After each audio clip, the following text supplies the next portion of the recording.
Pronto, agora foi. Estamos gravando. Boa noite. Meu nome é Fernanda Quaresma, eu sou membro da Liga Acadêmica de Estudos em Cienegas e hoje eu e meu amigo Davi, a gente vai mediar a sala interativa da professora Daniela Brunesca, que é sobre o tema de busca de biomarcadores, uma avaliação da expressão gênica e rotas metabólicas. Só antes de dar início, eu queria dar alguns avisos. Como vocês foram avisados nos últimos dias do nosso evento, a frequência ela está sendo feita através de palavras-chave. E ao final do debate da sala interativa, eu vou colocar o link do Forms aqui no chat, junto com a palavra-chave da professora Brunesca, que é biomarcadores. Se alguém quiser anotar agora, já ficar com isso salvo, tá? No final eu ponho o link no chat. E ao final também eu vou colocar o link do YouTube, onde terá o encerramento do nosso evento.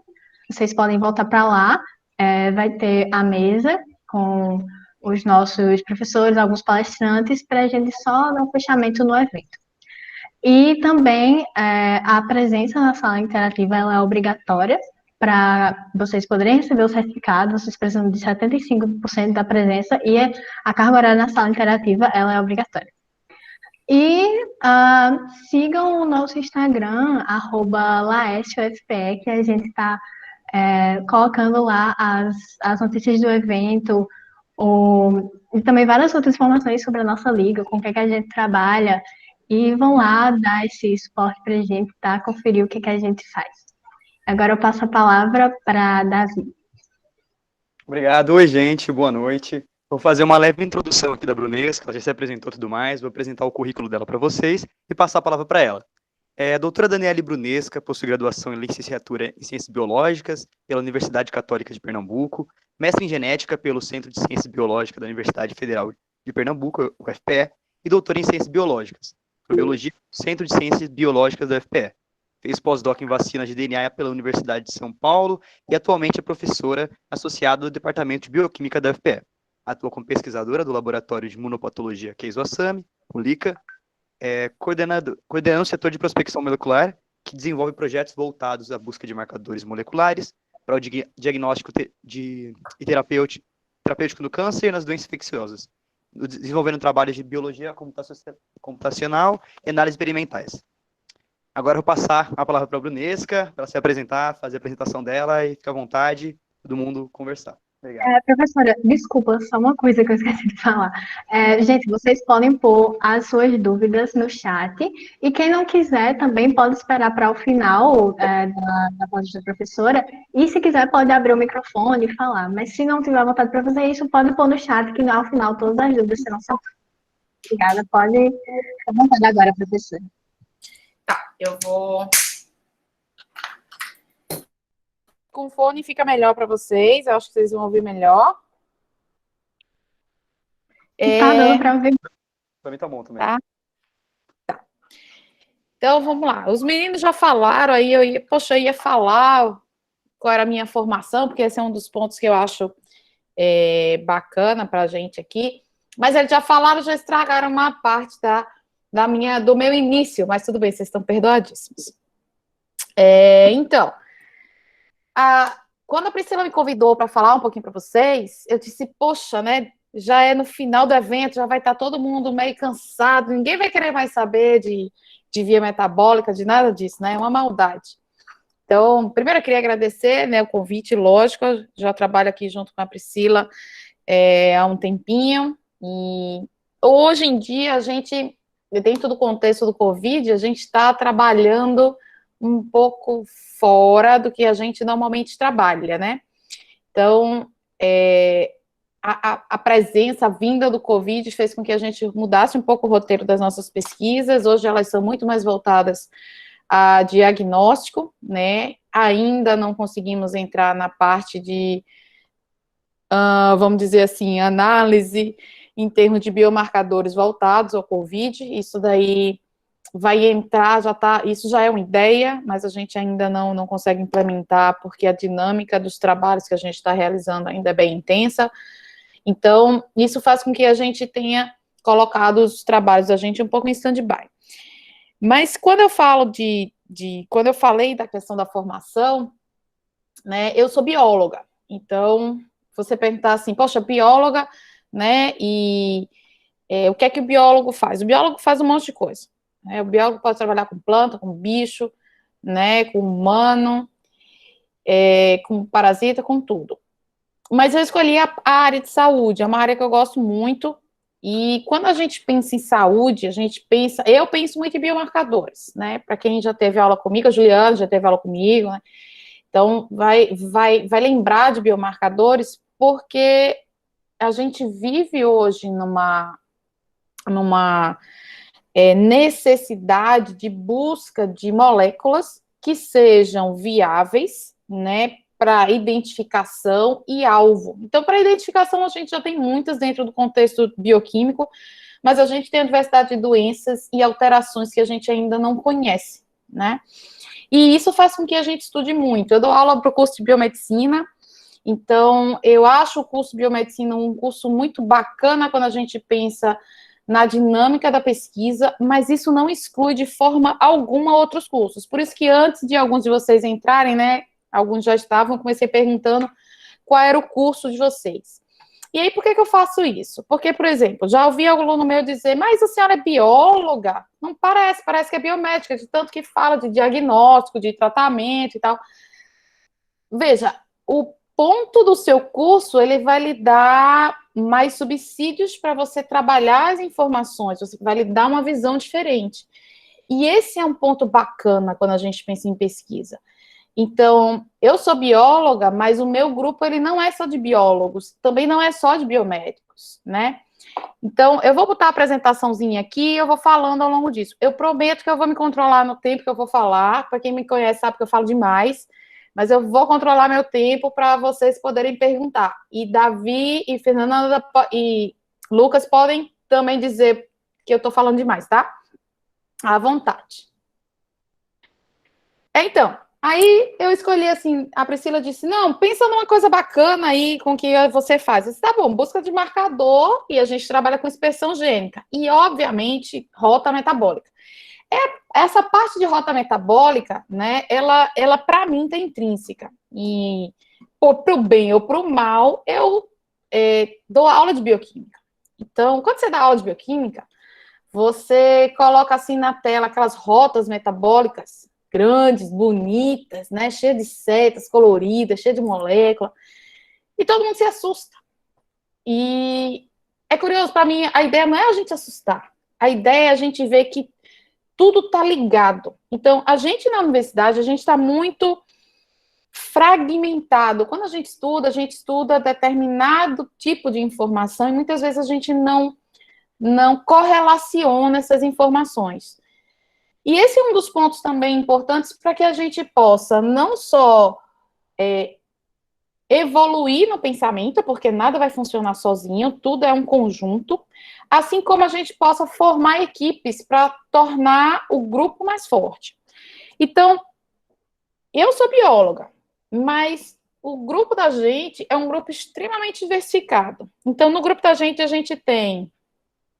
Aqui está faltando farmacêutico, tá? Mas a gente tem biólogo, tem biomédico.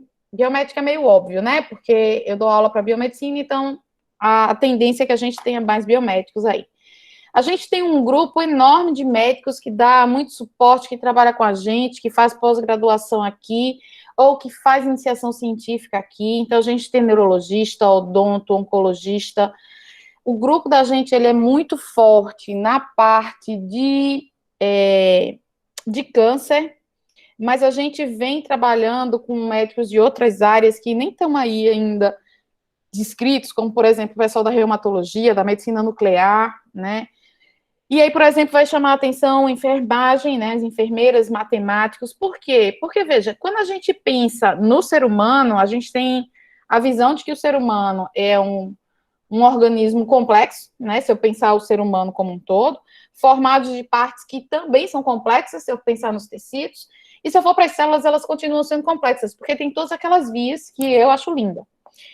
Então, quando a gente pensa nesse sentido, a ideia do grupo, a ideia da pesquisa, a ideia do time da gente eu entendo da parte celular, eu entendo da parte de expressão, das vias metabólicas. Mas para que serve isso tudo para o meu ginecologista que está lá na frente com um câncer cervical na mão para tratar? Para que serve tudo isso para aquele mastologista que tem uma paciente que tem resistência ao tratamento quimioterápico?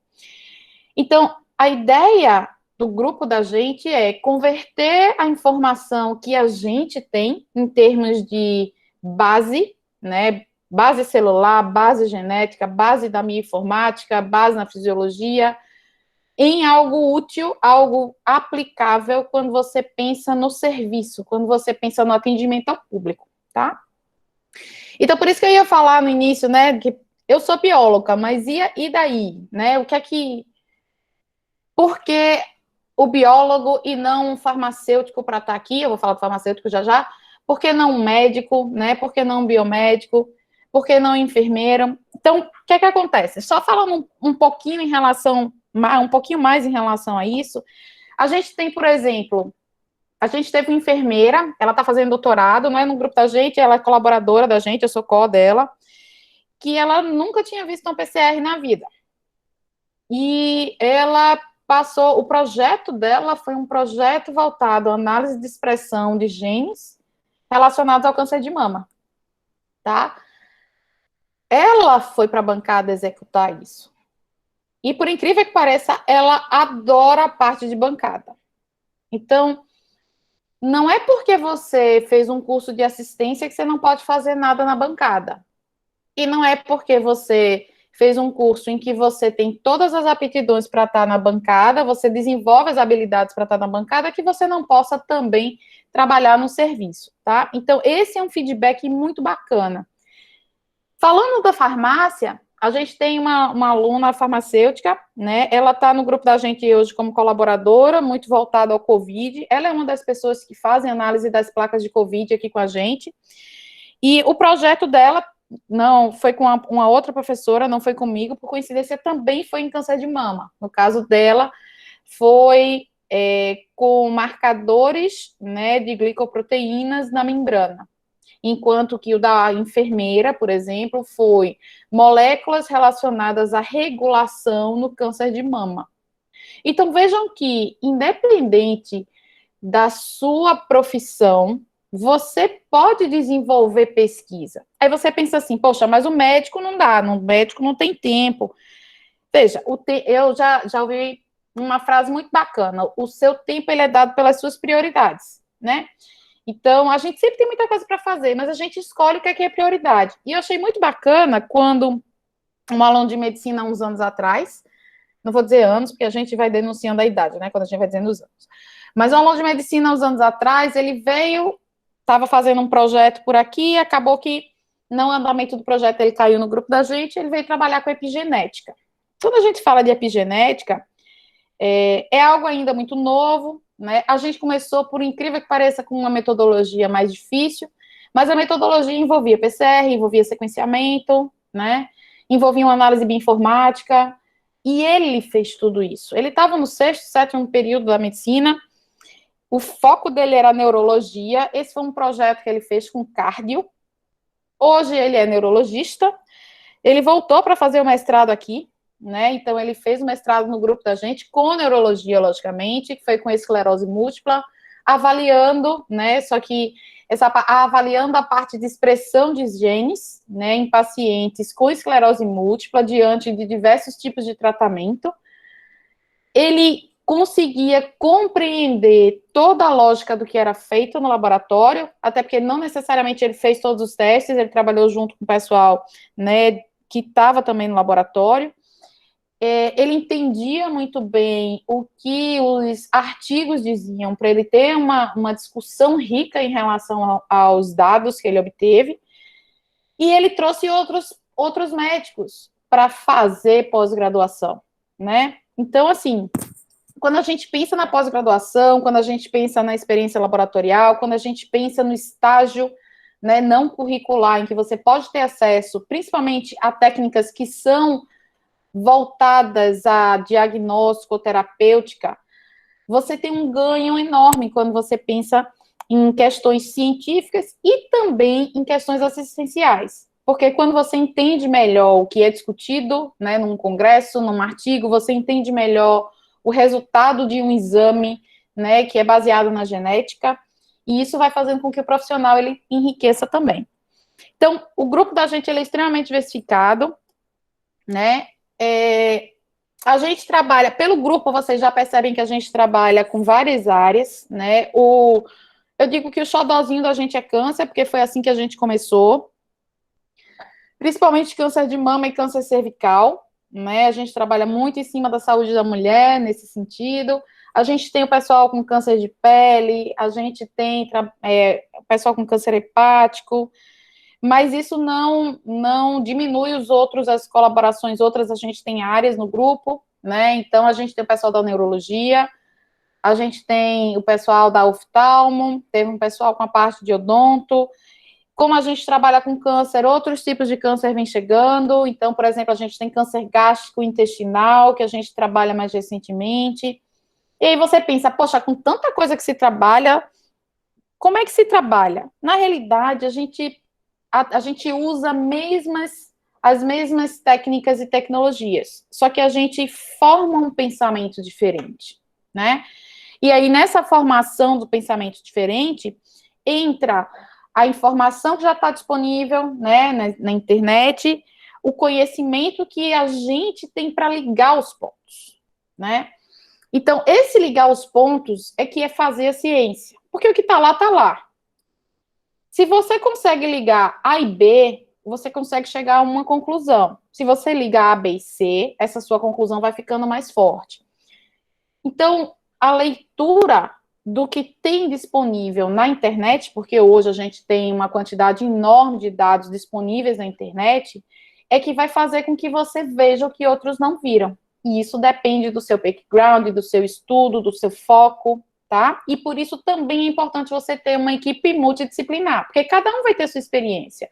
Então, eu aprendo muito com os oncologistas que a gente tem no grupo, os ginecologistas, os mastologistas, os neurologistas, então, porque é uma área que eu acho muito bacana, tem o pessoal da área de cardio, então a gente vai entendendo mais. E aí a gente vai também compreendendo os aspectos das doenças que são mais mistas. Mistas que eu digo o quê?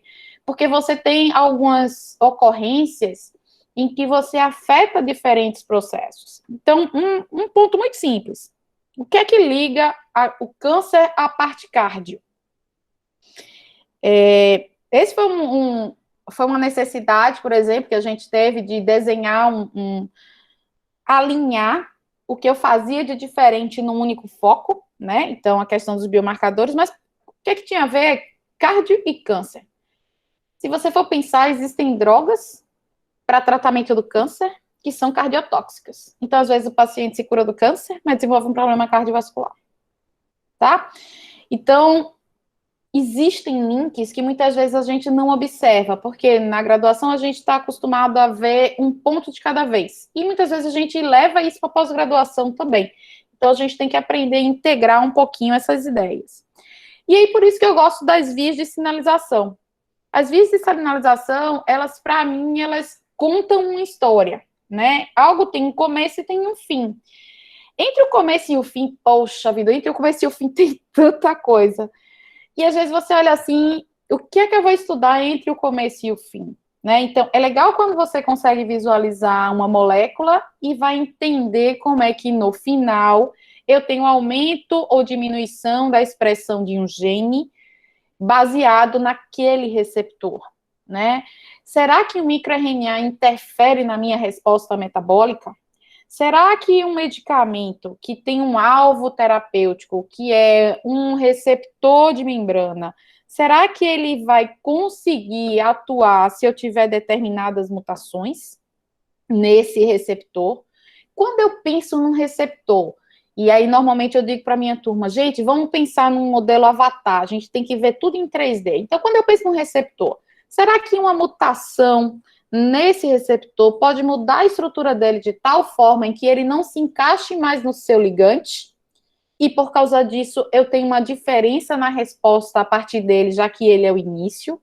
Então, existem muitas perguntas que estão relacionadas a respostas de efetividade ou não de um tratamento, nas respostas em relação a um diagnóstico mais preciso, né? E isso vai fazendo com que a gente vá fazendo cada vez mais perguntas. Então, quando a gente pensa nessa parte, tem algo que eu acho muito bacana. Eu não sei se vocês conseguem ver o videozinho que eu vou deixar aí rolando. Eu gosto muito desse vídeo porque eu acho ele bem interessante, né?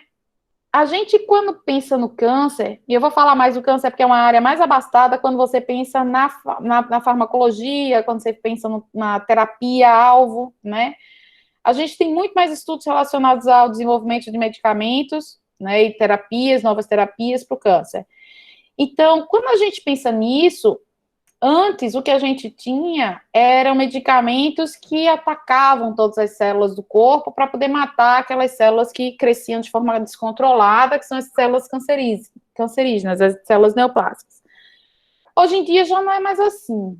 Professora, só uma coisa, a senhora não está compartilhando a tela. Eu não estou compartilhando a tela? Não. A senhora falou o videozinho e não está mostrando. Foi, então deixa eu botar ela aqui de novo.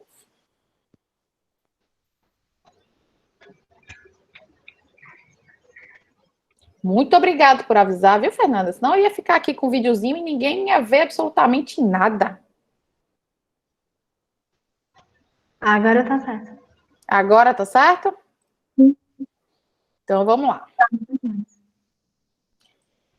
Então, ó, vou botar o videozinho aí. Agora todo mundo tá vendo o videozinho?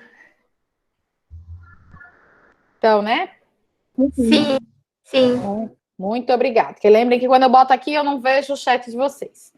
Então, aí, ó, quando a gente observa essa parte de vias de sinalização, né, essas rotas metabólicas, a gente vê que a gente tem um início, tem um meio, tem um fim, tem um objetivo dentro dela. E é justamente quando a gente pensa nisso que eu vou dizer, poxa, qual é a minha molécula-alvo que eu posso utilizar para impedir o crescimento celular, né? Como é que essa rota vai fazer com que eu possa ter uma resposta melhor ao meu tratamento?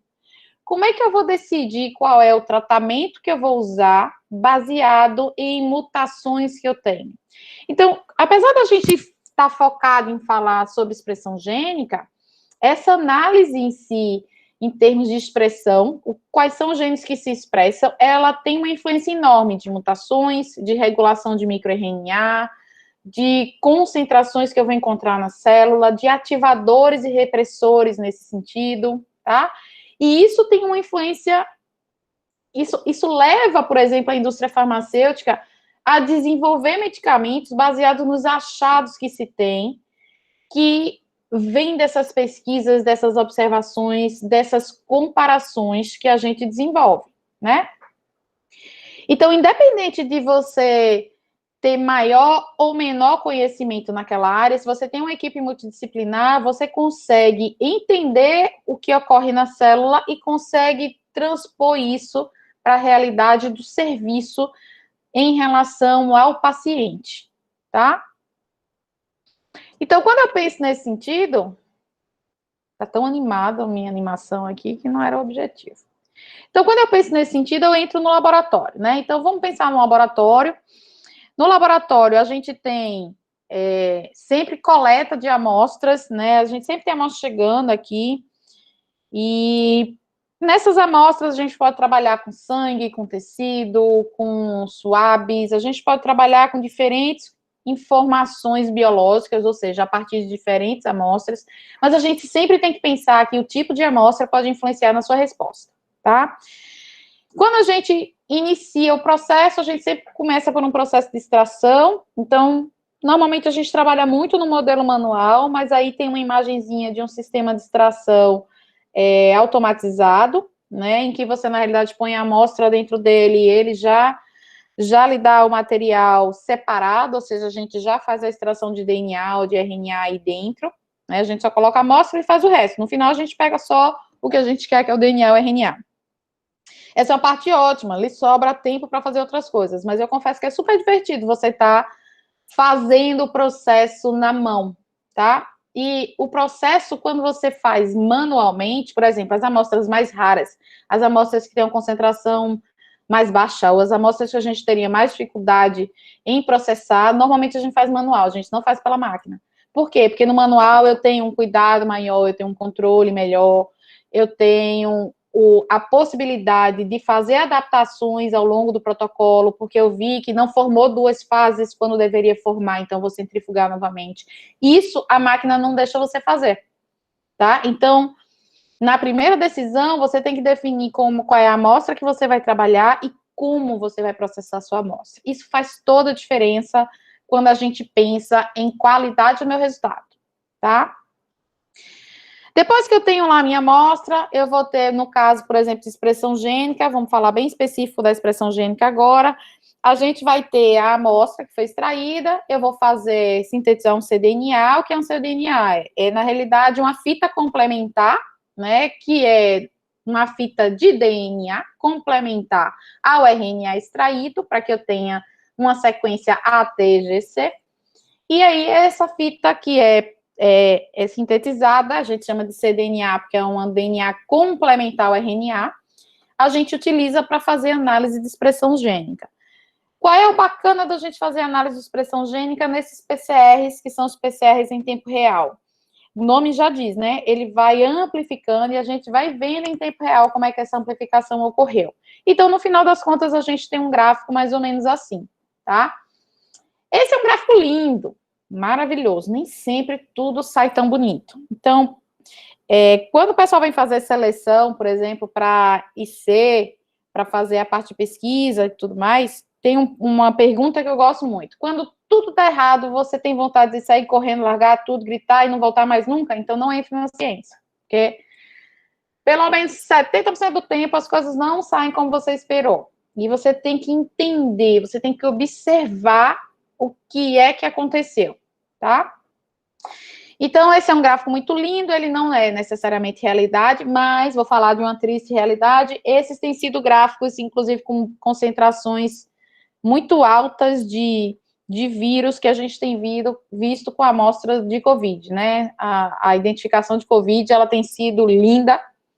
É bom porque a gente tem certeza, né? Quando o paciente tem Covid, tem a presença do SARS-CoV-2, mas é triste porque você vê que as concentrações virais, elas sempre estão vindo muito, muito altas. E aí, quando a gente quer trabalhar a parte de expressão gênica, a gente vai avaliar como essa expressão ocorre. Então, vocês estão vendo esse gráfico aí e a gente vai fazer um exercício, que eu acho que ele é um dos pontos interessantes quando você trabalha com expressão gênica. Qual é o exercício? Veja. Quando eu penso numa análise para entender se alguma molécula ela é mais relacionada ao diagnóstico de uma pessoa, por exemplo, que tem o HPV, mas não tem o câncer, ou uma pessoa que tem um câncer de mama triplo negativo ou HER2, então eu tenho diferenças, tá? Eu tenho categorias que eu preciso avaliar. Então, aí, ó, isso é um estudo que a gente fez, que isso aí foi o começo do estudo, né, em que eu queria observar. A gente queria observar quais eram os níveis da interleucina 10 em pacientes que tinham infecção por HPV, eram positivos para HPV, essas eram amostras de escovinha cervical, né, coletadas durante o protocolo, né, durante o processo de preventivo das mulheres, e comparamos isso com os pacientes que tinham câncer, tá? O que acontece aí? Eu tenho 2 grupos, né? Esses 2 grupos têm características diferentes. As alterações que o HPV causa, elas são precursoras em relação ao câncer, mas tudo isso ainda está sendo comparado com algo que ninguém vê, mas eu só entendo quando eu olho o gráfico. Está sendo comparado com pessoas normais. Desculpa, a informação não é essa. Com pessoas sem infecção por HPV ou câncer, tá? Que seriam os tecidos normais, as células que você não tem nenhuma alteração. Então, quando eu observo isso, eu vou dizer qual é a referência, vai ser minha paciente sem nenhuma lesão com HPV ou câncer, e a partir daí eu vou comparar o que é que acontece com aquele grupo com HPV e o que é que acontece com aquele grupo com câncer, tá? Como é que eu sei que tem as pacientes aí negativas para HPV e para câncer nessa minha análise? Porque essa minha análise, ela é uma análise em que esse grupo, que é de pacientes sem nenhum tipo de lesão, ele vai dar esse meu nível 1, onde eu tenho essa linha do eixo X, tá? Acima disso, eu tenho moléculas que estão sendo mais expressas do que o meu grupo controle, e abaixo disso eu tenho aquelas moléculas que vão ser encontradas em menor concentração em relação ao meu grupo controle, tá? Então, aí o que eu vejo nessa análise aí mais simples é que eu tenho, no caso da IL-10, os pacientes com HPV positivo, eles têm maior concentração de IL-10 comparado a pessoas sem nenhum tipo de lesão por HPV, e quando eu observo no câncer, esses níveis de IL-10, eles diminuíram, tá? Em relação aos pacientes controles, mas também em relação àquele paciente que só tinha lesão precursora, só tinha um HPV, ou seja, eu já não tenho mais essa resposta de IL-10 nesse paciente, tá? Então, isso faz com que eu consiga identificar diferenças entre grupos. E quando a gente trabalha com o pessoal da área clínica, um dos pontos que a gente puxa muito é, a gente precisa dos dados clínicos, porque não adianta eu fazer análise se eu não tenho os parâmetros para poder fazer a comparação. O resultado do laboratório, ele de nada vale se eu não tenho os parâmetros clínicos em que eu possa comparar a condição A com a condição B com a condição C. Nesse caso, eu estou comparando a presença de HPV, sem nenhum câncer, sem nenhuma lesão neoplásica, e a presença do câncer, independente da presença do HPV, tá? E a partir daí eu consigo entender como é que essa minha molécula, nesse caso IL-10, se comporta nesses dois grupos, sem deixar de usar o meu grupo controle, tá?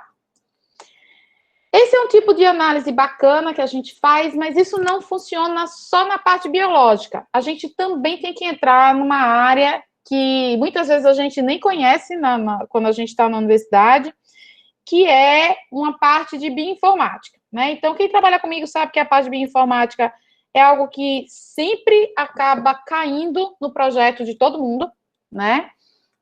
Flávia, que está aí assistindo, é uma delas que está aprendendo um monte de coisa de bioinformática. Hoje ela deixou umas coisas aqui rodando. Então, quando a gente pensa em bioinformática, a gente vai utilizar os algoritmos, que nada mais são do que regras, né? O que é um algoritmo? Essa palavra é linda, né? Parece um negócio difícil, mas não é, não.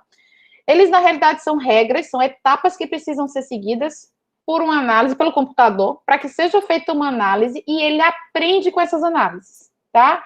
Então, a partir do momento em que ele vai repetindo aquelas etapas e ele vai chegando e confirmando que, por exemplo, se eu vejo essa molécula é positivo, se eu vejo essa molécula é negativo, esse aprendizado leva a uma melhoria dessa análise. Ele funciona como inteligência artificial, da mesma forma em que a gente, a partir do momento que a gente mais estuda, a gente vai entendendo mais, vai chegando nas conclusões de forma mais acertada. Então, isso serve para a gente desenhar o experimento, para a gente avaliar o experimento, tá? E isso faz com que a gente reduza o custo e o tempo de análise. Então, por exemplo, a gente fez um trabalho, e esse trabalho foi com uma doutoranda, que é a Fátima, que é essa que está aí na figurinha. O trabalho dela, esse foi um dos trabalhos, esse foi o trabalho de bioinformática que ela fez, tá? Que foi, na realidade, na busca de biomarcadores no câncer cervical. E aí a gente já trabalhou com 3 níveis de alterações, que a gente chamou, podiam ter variações, né, em relação a mutações simples, que são variações de número de single nucleotídeos, a níveis de metilação e níveis de expressão gênica. Todo o trabalho foi em bioinformática, tá? Então, o que é que a gente queria fazer? A gente queria encontrar os genes que estavam alterados tanto por uma questão de mutação no gene, ele estaria relacionado ao câncer cervical. Se eu tivesse alteração da expressão dele, independente da causa dessa alteração da expressão, ele também estaria relacionado ao câncer cervical. E essa causa de alteração da expressão podia ser, por exemplo, níveis de metilação. Então, por isso que a gente incluiu essa etapa na análise. Então, a gente selecionou aí alguns desses genes, né? E nessa análise, essa figura, eu acho uma figura muito bacana. Ela é só ilustrativa, porque ninguém consegue ler nada do que tem nela. mas ela relaciona diferentes doenças com diferentes mutações, com diferentes níveis de metilação, e por isso que ela é tão coloridinha assim. O que a gente conseguiu a partir daí? A gente conseguiu selecionar um determinado número de genes que poderiam ser marcadores devido à importância deles sendo repetidamente observada em lesões cancerígenas de lesões neoplásicas cervicais, tá? E a partir daí a gente foi entendendo aqueles que já tinham bastante informação a respeito, que eram informações extremamente correlacionadas, significantes, e avaliou possíveis outros genes que estariam relacionados, mas que a gente precisaria ter mais estudos disponíveis. Lembrando que era um estudo que era baseado no que já se tem disponível na internet, tá? E aí, por exemplo, a gente chegou a desenhar uma possibilidade em relação a vias metabólicas que seriam importantes dentro desse grupo de genes que a gente identificou. Então, aí em laranjinha, vocês veem aqueles que estariam mais relacionados, né? Mas eu teria outros aí que foram encontrados que fazem parte dessas vias. E tem um ponto muito bacana nessa observação, porque eu tenho mais de um gene que está relacionado a diferentes vias, né? Então, eu vou ter respostas diferentes por diferentes ativações em termos de quando eu penso numa única molécula, né? E esse é um ponto bacana. Quando a gente pensa nisso, o que é que a gente espera no futuro próximo? A gente espera que a gente possa identificar esses alvos e desenhar algo como que a gente está vendo aqui, que é para um câncer de tireoide. Eu tenho vários tipos de medicamentos inibidores de diferentes genes, tá certo? Ou de diferentes proteínas, que vai fazer com que eu reduza a atividade daquela célula neoplásica. Isso a gente tem para tireoide. Como é que eu desenho disso, por exemplo, para câncer cervical? É tão pobre, gente. O câncer cervical, ele é tão comum no país da gente, em países subdesenvolvidos, em desenvolvimento, mas ele é tão pobre desse tipo de tratamento de terapia-alvo. E isso daí desperta muito para um lado em que, poxa, se a gente encontra biomarcadores, a gente pode ter um benefício lá na frente, né? Um benefício para o paciente mesmo. Só que, por exemplo, como é que eu posso fazer o inverso disso? Eu posso pelo menos pensar em quem? Eu não sei nada de bioinformática, mas eu quero pensar em como montar alguma coisa baseada em rotas metabólicas. Então, eu vou dar um outro exemplo, e já eu termino minha fala para vocês perguntarem. Esse aqui foi o trabalho de uma aluna de doutorado também, que é a Amélia, e essa é uma coisa muito bacana, né? Eu vou fazer um comentário aqui bem, bem breve. A Fátima é uma portuguesa. Ela é uma aluna de Portugal, veio para cá, fez doutorado, voltou para Portugal, hoje ela é pesquisadora lá. A Amélia não. A Amélia, ela é biomédica, né? Foi biomédica daqui, da Universidade Federal de Pernambuco. Ela foi minha aluna na disciplina de Bioquímica 2. Ela começou no LICA com outros projetos, acabou chegando para o meu grupo para trabalhar com biomarcadores, né? E hoje ela trabalha na parte de MSL na MSD, na Merck, né? Ela, antes mesmo de terminar o doutorado, ela foi contratada pela Pfizer, e aí, depois de um ano, ela preferiu trocar e foi para a MSD. Hoje ela mora em São Paulo, e ela é uma super parceira da gente, porque quando aparece projeto em que a gente pode colaborar, buscar dinheiro das empresas, inclusive, montando projetos, ela sempre está junto com a gente, né? Então, esse foi, por exemplo, uma das hipóteses que a gente montou quando a gente estava ainda no meio lá do doutorado dela. Então, o que é que a gente queria ver? Esse foi um projeto com câncer de mama, né, em que, baseado no que a gente viu na literatura, a gente queria entender como é que era o mecanismo de regulação que a gente tinha, pensando em questões de desenvolvimento do câncer e dos subtipos do câncer, em relação às sirtuínas.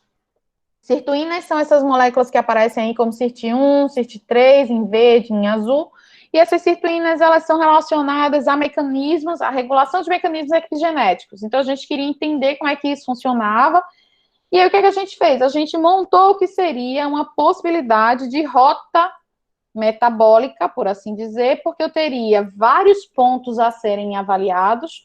Traduzindo, teria várias moléculas para observar os níveis de expressão gênica, tá? E a partir daí a gente poderia entender o quanto o aumento de uma levava à redução da outra e vice-versa. Então, quando eu tenho as setas, eu tenho algo que está estimulando, e quando eu tenho essas linhas com uma barrinha no final, eu estou inibindo. E essas informações a gente pegou aonde? No que estava descrito na literatura. Mas eu preciso entender um pouco de como isso funciona para poder montar essa lógica, essa rota metabólica. E isso daí fez com que a gente não avaliasse só uma molécula, a gente começasse avaliando várias moléculas, tá? E essas informações a gente vai juntando e entendendo se o aumento de uma determinada molécula pode estar relacionado à diminuição ou aumento de outra. E assim a gente vai entendendo a regulação, tá? A parte de expressão gênica é só um dos pontos, né, que a gente observa.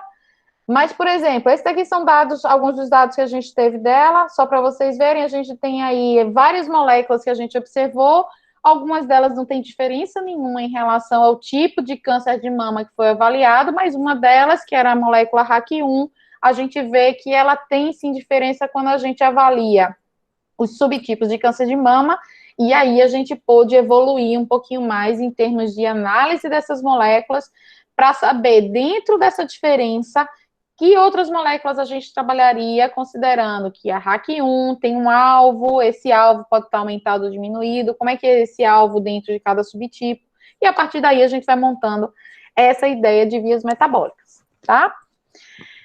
Então, assim, quais são os próximos passos? No grupo da gente, os próximos passos, eles sempre estão voltados à ideia de a gente ter uma medicina de precisão, né, um tratamento direcionado, e isso daí eu trouxe bem para exemplificar dentro do câncer, mas isso a gente aplica para as outras áreas também, em que dentro dessa ideia a gente vai ter sempre a necessidade de recrutar paciente, de ter a informação, né, desse paciente junto com a coleta da amostra dele, né, porque eu preciso avaliar esse paciente, analisar a resposta que ele tem, para eu poder, a partir daí, descrever o que está acontecendo, identificar, né, qual é a evolução desse paciente, para, a partir daí, eu poder contribuir dentro da ideia da pesquisa, junto com a assistência, né?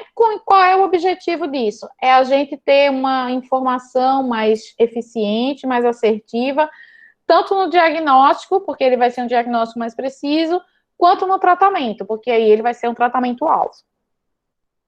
Aí vocês passaram 2 dias aí ouvindo de C. elegans e eu tô falando só de câncer. Pois é.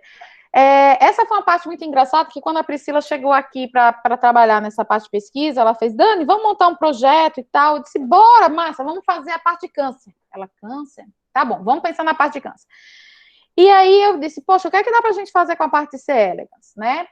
Não tem muita coisa que eu tinha lido com C. elegans. E aí eu fui começar a ver, eu disse, será que dá para pensar alguma coisa de C. elegans nesse sentido? Eu disse, poxa, tem umas figurinhas interessantes, tudo com longevidade. Eu disse, bom, longevidade, câncer, a célula neoplásica, ela é extremamente resistente à morte, né?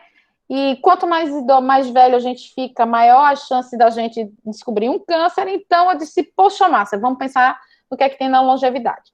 E aí, por exemplo, a gente tem aí a informação relacionada à sinalização TOR na C. elegans. Eu disse, poxa, mas que massa! Por quê? Porque a via TOR, ela é uma via que está relacionada ao desenvolvimento do câncer. É uma via, inclusive, alvo de medicamentos, de testes que estão sendo feitos, né, em fase 1, fase 2, para ver como a inibição dessas proteínas, da TORC-C1, da TORC-C2, poderiam estar relacionadas à melhoria da resposta do câncer.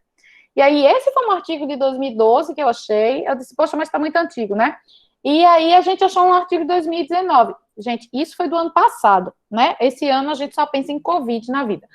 Mas, considerando que esse foi um artigo do ano passado, eu achei ele muito bacana. Por quê? Porque, por exemplo, ele tem moléculas que a gente já trabalha quando a gente pensa no humano, né? A gente tem a proteína FOX, né? A família da proteína FOX, FOXA1, FOXA, FOXO, como tem aqui descrito na TORC2.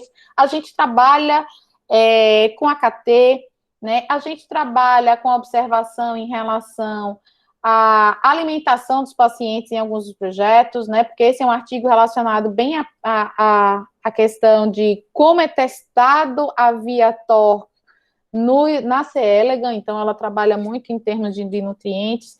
E aí eu disse, poxa, que bacana, vamos montar um projeto baseado em câncer. Vamos.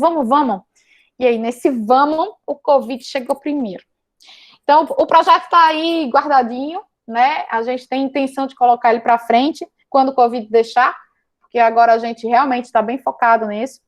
Mas a ideia foi mostrar para vocês que, se eu entendo um pouco do que ocorre, eu posso não olhar só uma molécula, eu posso entender um pouco mais daquela via metabólica, daquela rota, identificando moléculas nessa via que são importantes e que eu posso dosar ao mesmo tempo, e a partir daí, quando eu analiso a expressão delas, eu posso entender quem está aumentado, quem está diminuído, e fazer disso, sim, um alvo. Obviamente, a etapa para que eu possa ter ele como um alvo terapêutico, né, e que permita que a indústria farmacêutica desenvolva algo nesse sentido, é uma etapa mais longa, mas esse é o início. E é a partir daí que a indústria farmacêutica também tira suas conclusões para dizer se vale a pena ou não desenvolver o medicamento como alvo, tendo como alvo aquela molécula que você, por exemplo, está descrevendo.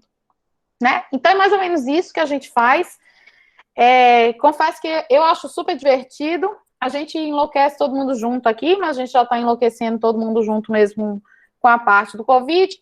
E aí é só para vocês verem que o grupo da gente, a gente trabalha muito, mas se diverte também, né? A gente agora não pode mais fazer isso, a gente não pode mais aglomerar, que é uma coisa que a gente também gostava, mas a gente continua aqui firme e forte, unidos, né? Não juntos, mas unidos, trabalhando aí em prol da ciência, né? Já que é o Covid, por que não estudar o Covid em outros contextos, como pacientes com câncer, pacientes com doenças reumatológicas? Então, no seu tempo, a gente vai conseguir também incorporar o Covid aí, já tem projetos, já tem alunos de mestrado, de doutorado envolvido nisso. Então, tá bom, já falei muito, vou deixar vocês perguntarem, gente. Obrigada.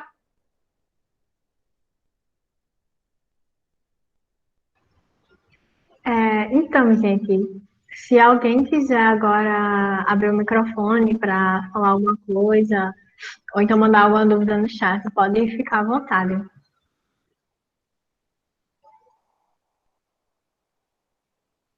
À vontade aí, viu? A gente, se eu souber a resposta, eu respondo, né? Enquanto ninguém mandou nada, eu e Davi, a gente recebeu algumas perguntas antes do início da sala interativa. Uhum. E eu vou começar aqui, lendo a primeira para a senhora. Existem biomarcadores para doenças neurodegenerativas como esclerose lateral amiotrófica, já que essas patologias são pouco compreendidas e com poucas terapias consolidadas. Pois é, essa é uma pergunta excelente.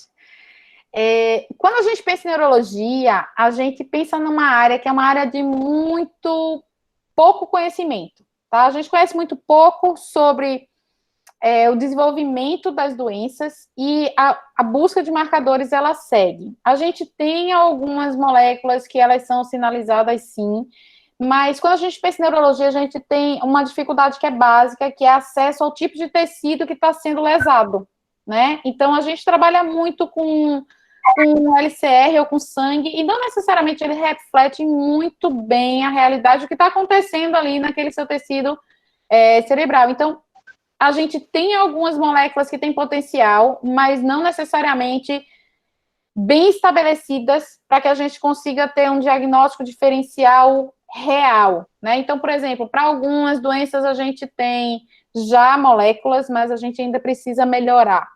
Para a esclerose lateral amiotrófica, até onde eu sei, não é bem meu alvo de estudo, né? A gente trabalha mais com esclerose múltipla, mas até onde eu sei, a gente não tem nenhuma que a gente possa usar como diagnóstico diferencial, não, tá? Mas a gente segue na busca,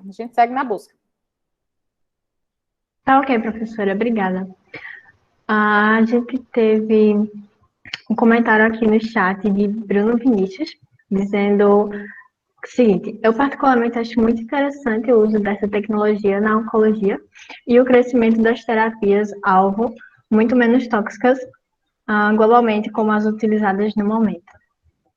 Pois é, essa é uma vantagem enorme quando a gente pensa no paciente, né? Então, a busca e a identificação de biomarcadores faz com que você consiga chegar no seu alvo, diminuindo efeitos colaterais, que é o que a gente tinha na quimioterapia, a gente ainda tem na quimioterapia tradicional, né? Então, isso faz com que você tenha uma chance maior de sucesso no tratamento e você diminui os efeitos colaterais para esse paciente. Então, no final das contas, você também traz qualidade de vida para o paciente, né? E você consegue ter uma resposta de sobrevida do paciente em geral bem melhor. Obrigada, professora. Eu acho que agora a Davi vai falar a próxima. Uma outra que tinha mandado antes foi também sobre a questão, vou ler a pergunta aqui. Tem como fazer um biomarcador que possa ver a expressão do gene FOXP3 nos linfócitos Treg e assim predizer qual linfócito vai se tornar um Treg através desse biomarcador? Tem. Qual é a questão aí? A gente, para isso, a gente não pode pensar só na parte de expressão. A parte de expressão, ela pode ser feita, só que no modelo padrão, você coleta a amostra e aí você faz a análise da expressão gênica daquele grupo de células. Então, para isso, o ideal é que você empregue algumas tecnologias que permitem você fazer a avaliação em uma única célula. E aí você vai entender se você tem determinada célula, que célula você vai ter como resposta, tá? Para esse desenvolvimento. E aí já existe essa tecnologia, você tem o que a gente chama de nanochips, que pode fazer tudo isso, tá? Mas você precisa associar essa tecnologia à análise de expressão gênica. Mas pode sim. Oi, Pri! Oi, eu vim dar uma boa noite para vocês, gente. Professora Daniele Brunesca, minha colega de sala, de Lica. Obrigada por ter aceito. Eu sei que você está cansadíssima nessa sexta-feira, louca para ir para casa, tomar seu vinho. Estou perturbando o povo aqui. Minha missão hoje é perturbar o povo, tá vendo? Que bom, gente. Aproveitem, professora Daniele, porque ela está tendo uma experiência incrível aqui com a realização dos testes em parceria, né, com a Genômica e o governo do estado para a Covid-19. Imagino que ela já deva ter falado para vocês. E ela coordena um laboratório chamado Prospec Mol, que é nosso vizinho, e a gente está muito feliz em ter você aqui, viu, Dani? Muito obrigada. Obrigada, Pri. Foi ótimo, foi ótimo. Eu acho que eu perturbei bastante eles, mas eles perguntam pouco, era para perguntar mais. Aproveitem, gente. Já aproveita, faz um contato, pede para fazer um estágio com a professora Daniele, que ela tem uma seleção aí de Cs, assim, que tem que quase fazer malabarismo para entrar nesse laboratório dela, de tão difícil que é. Vocês já vão fazendo um contato aí, tá? Mas já queria agradecer a todos vocês, eu dei um pulinho, estou dando um pulinho em cada uma das salas, mas queria agradecer a todos vocês pela participação aqui no nosso evento. Daqui a pouquinho a gente vai ter a cerimônia de encerramento, a professora Daniele vai estar lá, e aí espero vocês ano que vem para o próximo CIPES. Tá bom, gente? Boa noite, viu? Obrigada. Tchau, tchau. Obrigada, professora Priscila. Até daqui a pouco. Professora Brunesca, a gente recebeu mais uma dúvida aqui no chat de César Orlando. Ele disse, boa noite. De biomarcadores, é melhor quantificar a expressão gênica ou proteica? No cenário ideal, é bom fazer os dois. Por quê? Porque você tem muitos mecanismos que podem levar à expressão do gene, tá? Mas a inibição da conversão do meu RNA mensageiro em proteína. E isso daí pode fazer com que você tenha uma diferença quando você pensa no que está sendo expresso, mas no que realmente está ativo para que seja desenvolvida a função biológica dessa molécula. Então, o ideal é que você tenha os dois. Tá ok, professora. Ok, obrigado. Tem mais uma pergunta também, da Giovana Martins. Ela pergunta, com relação ao seu projeto em parceria com o modelo Celigans, vocês pretendem ou enxergam alguma possibilidade de utilizar ferramentas de bioinformática para auxiliar o estudo com o modelo? Essa é uma pergunta ótima, porque a gente já tem Lucas aí que já faz isso, não com câncer, né? Mas ele já faz isso aí com esclerose, Lucas? Não, com Huntington, né? Então, professora, estou tentando linkar algumas coisas com esclerose, mas é meio complicado, sabe? Sem querer interromper muito a senhora, mas a questão do problema que a gente tem com o C. elegans é porque a gente tem poucas estruturas cristalográficas de proteínas dele, né? Então, isso dificulta muito um estudo com dinâmica molecular, por exemplo. Eu acho que você fazer uma modelagem por sequência de uma proteína para você fazer uma dinâmica, não sei se é viável, na verdade, se for, não sei se é interessante, né? Isso é um problema que a gente tem. Ou seja, não está faltando o que fazer, né? Lógico, nunca falta. Mas já se tem dados para trabalhar com a parte de bioinformática, assim. Então, dá para fazer análises, principalmente observando genes que já se sabe que estão alterados, né, nas doenças humanas, e ver os ortólogos dele, como é que eles se comportam dentro dos testes que já foram feitos no caso do C. elegans. Então, é possível, sim. Professora, a Giovana também mandou outra pergunta depois, perguntando quais características definem o biomarcador ideal. Isso vai depender de qual é o tipo de biomarcador, porque tem o de diagnóstico, tem o terapêutico, tem o de acompanhamento, mas o biomarcador, ele tem que ser um biomarcador que você tenha certeza de que ele vai estar presente naquela sua doença, tá? Na doença alvo de estudo. Ele tem que ter, normalmente, concentrações que são facilmente detectáveis. Então, em geral, a gente escolhe moléculas que elas têm aumento da expressão quando você tem uma determinada doença, tá? Você precisa de moléculas que elas não sejam aquelas moléculas chaves que você pode ter alteração em todo tipo de doença que é semelhante, tá? Então, por exemplo, esse é um dos problemas quando a gente pensa em doenças neurodegenerativas, porque é difícil você encontrar moléculas que estão, por exemplo, em uma doença e não está na outra, né? Então, a busca para algumas delas continua. Já se evoluiu muito, por exemplo, com os achados da proteína tal, né? Para análise e agregação, né, de moléculas, mas a gente tem muitas moléculas que elas estão alteradas em várias doenças. Então, isso daí é algo que a gente normalmente não quer. Então, um marcador bom é um marcador que tenha alta especificidade e que você possa trabalhar bem a sensibilidade dele, porque você precisa de níveis detectáveis, tá? Então, de forma simples, seriam esses dois pontos. Professora, licença, eu tenho uma pergunta dessa vez, na verdade, para a senhora. Em contraste, essa resposta que a senhora deu, na verdade, sobre a especificidade de um biomarcador,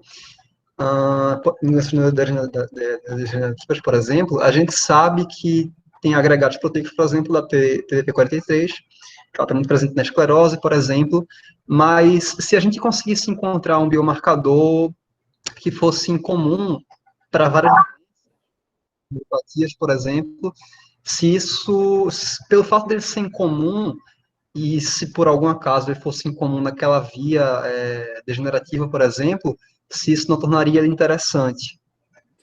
É interessante sim.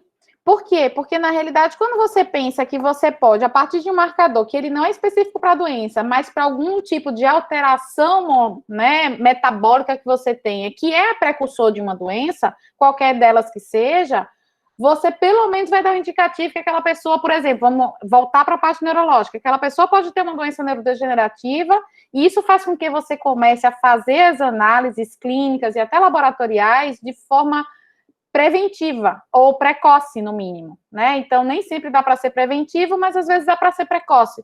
E isso faz com que você consiga ter uma abordagem clínica melhor, porque você já impede, né, ou você minimiza os efeitos da doença logo no início. Então, acaba que você tem um benefício para o paciente, sim.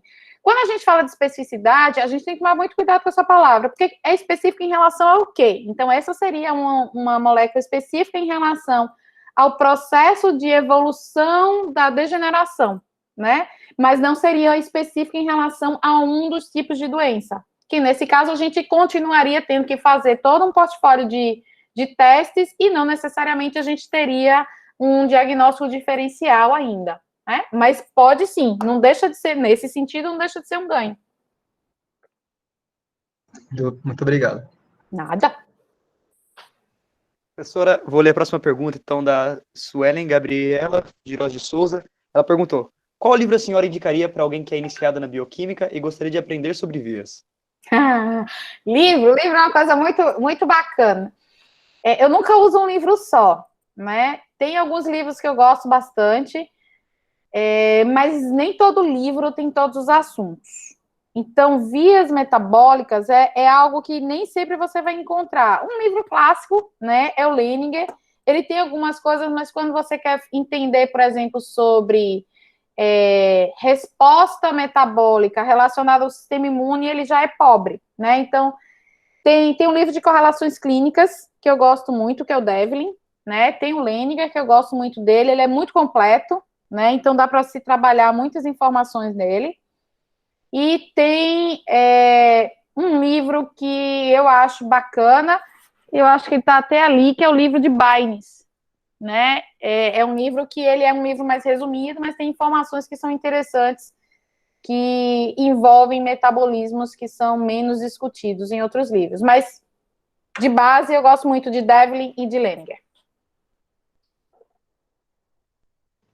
Tá, ok, professora. Antes da próxima pergunta, só vou avisar aqui para vocês que eu acabei de colocar no chat o link para vocês, do formulário para vocês preencherem para você computar da presença. A palavra-chave, só lembrando, é biomarcadores, ok? Tá. A próxima pergunta é de Bruno Vinícius e ele disse: foi falado das diversas possibilidades do estudo de vias celulares, mas, na sua opinião, qual a maior dificuldade de estudá-las hoje em dia? Dificuldade? Não sei, eu acho que quando a gente pensa nessa parte de vias celulares, né, a dificuldade, ela está pela sua limitação orçamentária. Né? Então, quando você tem dinheiro, você consegue fazer praticamente tudo que você quer. Basta você estudar e ter foco. Se você estuda, tem o foco, tem a sua proposta, tem a sua hipótese, sempre tem uma hipótese, tá? Porque isso vai nortear o seu trabalho. Então, se você tem isso, o seu limitante é o dinheiro. Porque se você tem orçamento, você consegue comprar tudo, de equipamento a reagente, tá certo? Para você desenvolver seu trabalho.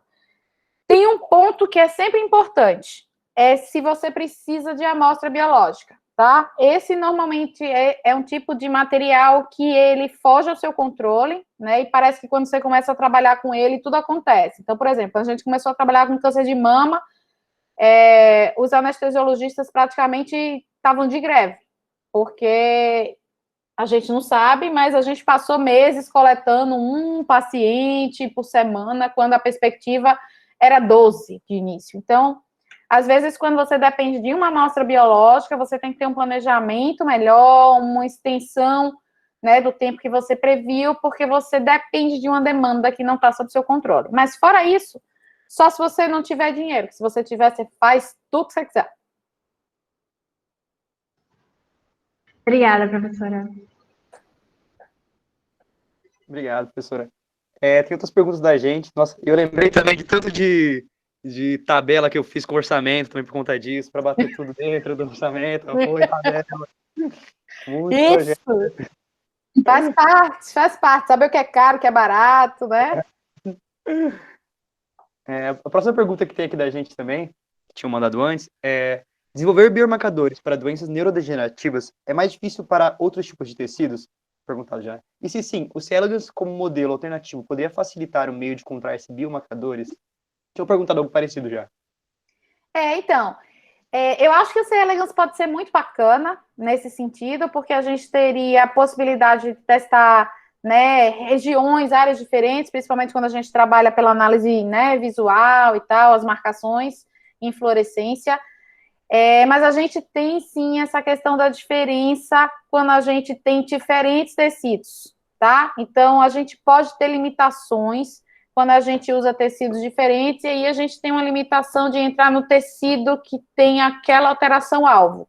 Porque nem tudo que eu tenho de alteração, por exemplo, vamos pensar na mama, nem tudo que eu tenho de alteração no tecido mamário eu vou conseguir ver refletido no sangue, né? Só que a gente tem condição de ter a amostra do tecido mamário, neoplásico, no momento da intervenção cirúrgica. No caso das doenças neurológicas, elas nem têm esse tipo de intervenção cirúrgica para que a gente tenha tecido do paciente. Então, a gente pode ter sim. Mas eu acho o C. elegans excelente para a gente observar isso dentro de um outro aspecto. Principalmente quando a gente tem diferentes modelos. Então, só para complementar a resposta, diferentes modelos são importantes para a gente entender como é que funciona a regulação de determinadas moléculas, de como é que funcionam essas rotas metabólicas. Mas isso não quer dizer que esses modelos vão dar resultados que realmente se reflitam no ser humano. Então, a gente tem muita pesquisa, inclusive com medicamento, que não sai da fase de análise animal, por exemplo, ou da análise tecidual em placa, né, de cultura de célula, para ter uma realidade no paciente, porque a condição ali é diferente. Então, não necessariamente o teste em modelos se reflete na realidade do paciente, tá?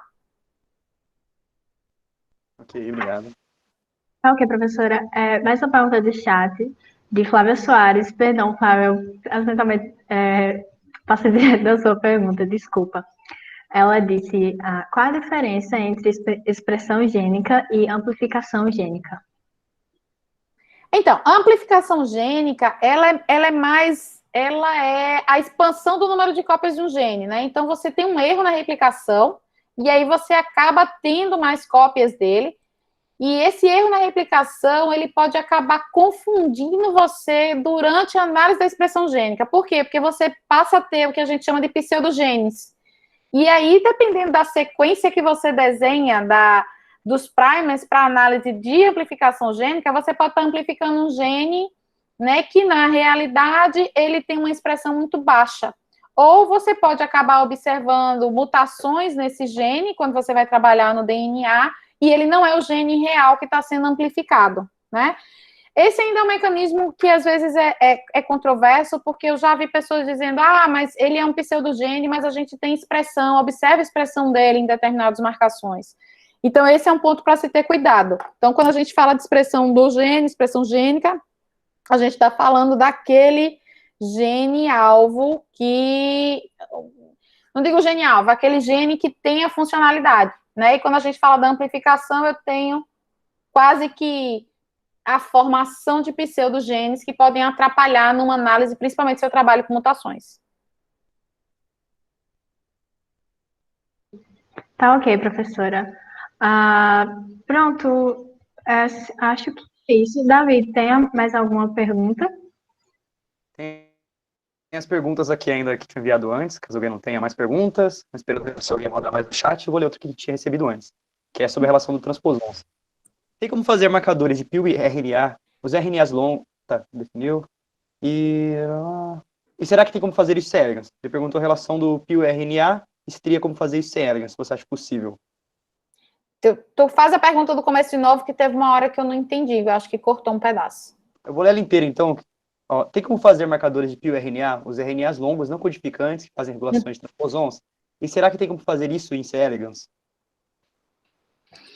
Essa é uma ótima pergunta, porque eu não sei como é que é o cenário deles em C. elegans, né?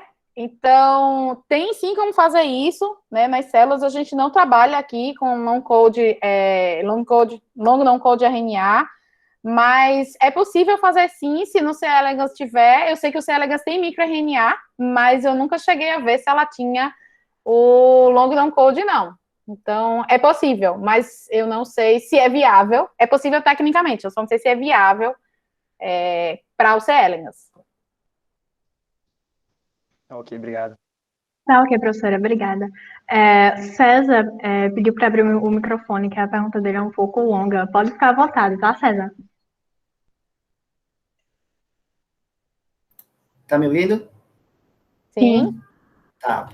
Boa noite a todos. O primeiro, quero me desculpar porque minha pergunta vai fazer em portunhol, né? Porque meu português não é muito bom. Mas eu queria primeiro tentar contextualizar uma coisa que eu fiquei com uma dúvida. Naquele artigo que você falou de a doutora Fátima, aquela figura maravilhosa que você mostrou, eu tenho uma pergunta com respeito a como você chegou lá. A gente sabe que conseguir levar ensaios em sílico para trabalho de bancada tem algumas dificuldades por os efeitos que tem algumas condições ambientais, padrões genéticos, processos experimentais que a gente faz, que podem ter algum efeito sobre a expressão gênica ou mesmo na regulação de alguns genes após o tratamento, certo? Nesse sentido, quando vocês fizeram esse tipo de meta-análise ou procura de genes nas diferentes bases de dados para construir aquela rede, vocês conseguiram classificar especificamente de que tipo de amostras, de que tipo de população e que tipo de condições experimentais foram obtidas aqueles genes para você conseguir construir aquela rede que você construiu e que você achou uma coisa que eu achei bastante interessante, que foi aquelas genes que compartilham diferentes vias, né? Que geralmente é o que a gente espera que aconteça nas células eucariotas, né? Vocês conseguiram classificar a procedência desses genes? Tem alguma possibilidade que esses genes, essas mutações, esses genes aconteçam em nossa população, no caso agora no Brasil, ou no caso agora que eu estou aqui na Colômbia? Então, a gente, no artigo, é porque eu não trouxe a imagem, o artigo ele tem uma tabela que tem todas as mutações, né, que a gente identificou dentro da literatura, tá? Tudo isso foi baseado na literatura.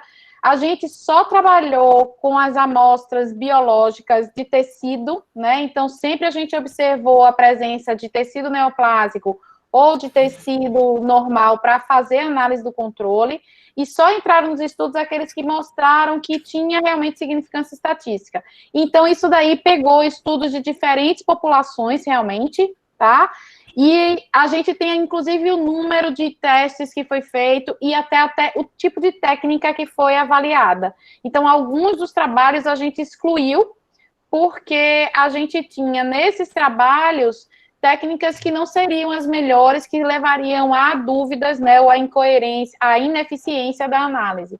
Então, a gente selecionou diferentes populações dentro do que a gente tinha, estudos só com amostra biológica real, nada com cultura de célula, só aqueles que tinham as tecnologias adequadas e que dentro do artigo a gente via que os resultados eram compatíveis, porque a gente avaliou todos eles, e só entraram aqueles que tinham valor estatístico relevante.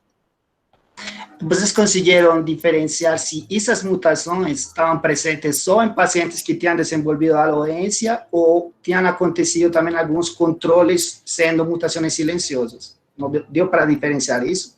Não, isso a gente não teve acesso na informação dos artigos, né? A gente não, os artigos eles não viam, por exemplo, com um follow-up, a maioria deles não tinha follow-up, para a gente ver se essas pessoas que tinham mutações, né, alterações nesse sentido que fossem silenciosas estariam relacionadas. Então, a gente utilizou só aquelas que eram mutações descritas, mas não relacionadas à mutação silenciosa em pacientes sem lesão. Tá certo. Obrigado, Augusto. Nada. Muito obrigado, César, pela participação. A gente fechou as dúvidas agora por causa do tempo, mas muito obrigada, gente. Eu coloquei no chat agora o link para a live do YouTube, onde vai estar acontecendo o encerramento. Vocês podem preencher o formulário e já aguardar, que a gente já vai dar início lá no YouTube. E eu quero agradecer a participação da professora Brunesca por ceder o tempo. Foi muito enriquecedora a sua aula, professora. Muito obrigada. Também obrigada, pessoal, pela participação. Obrigada por levantarem esses questionamentos, são muito importantes. E eu acho que é isso. Davi? Muito obrigado, professora. Agradeço muito pela participação. Obrigado por tudo que ensinou. Foi muito bom. Gostei muito. Acho que todo o chat também gostou muito. E agradeço para todos aqui. Obrigado. Muito obrigado, professora. Eu queria só falar aqui que a gente realmente consegue sentir a empolgação da senhora falando sobre tudo que a senhora já pesquisou e vem pesquisando, né? Eu, particularmente, tenho um pouco de medo de vias metabólicas e bioquímica, mas eu fico muito interessado e eu estou com muitas dúvidas aqui. Eu vou aperrear muito a senhora ainda ao longo do tempo, mas por aqui eu vou parar mesmo. Muito obrigado pela participação, foi muito enriquecedor e eu tenho certeza que consigo sanar muitas dúvidas aqui. Ah, eu que agradeço, gente. Gostei das perguntas. Espero que você tenha outras perguntas, porque, obviamente, ao longo do tempo vocês também vão conseguir responder. Não vou nem precisar de mim para isso. Mas qualquer coisa vocês viram aí, tem meu endereço, né, eletrônico. Estamos à disposição. Obrigadão pela presença, pelas perguntas e pela participação. Obrigado. Obrigada, pessoal. Obrigada, boa noite. Tchau, tchau. Nos vemos no encerramento. Tchau, Isso aí, vamos lá.